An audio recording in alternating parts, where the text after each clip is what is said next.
Isang espesyal na pares ng pantalon ang dinevelop ng isang anak para sa ama niyang may sakit at nakadepende sa urine bag. Paano nga ba nito pwedeng baguhin ang buhay ng mga hindi normal ang pag-ihi? Saksi si JP Soriano. Mahigit isang dekada nang iniinda ng 82 anyos na si Lolo Pete ang kanyang enlarged prostate.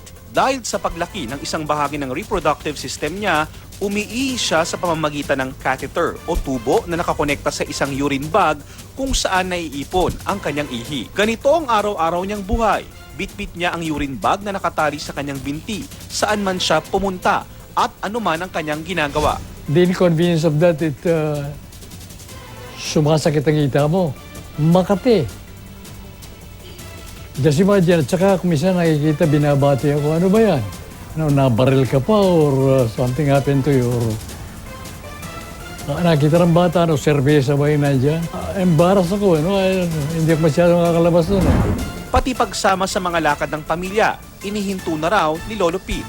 Pero hindi siya sinukuan ng anak na si Mon, isang creative director sa ad agency na Campaigns and Gray.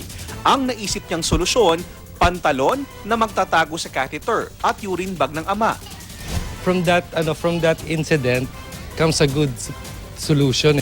Sa tulong ng kanyang ahensya at ng top fashion designer na si Dennis Lustico na isa ring registered nurse, nabuo ang on-the-go pants. Being a former nurse, ang comfort ng patient, which has something to do with yung reliability of the tubings and the passage of the tube and getting out of the urine bag.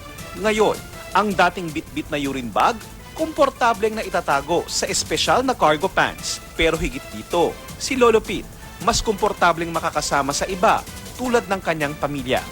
Ang gusto namin mangyari maraming makagamit. We want to promote it so people who are experiencing the same problems could avail the same pants and yun nga, makatulong kahit paano.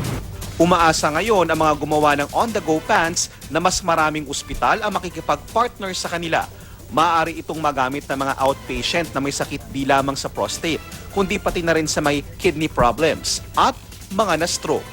Ako si JP Soriano, ang inyong saksi.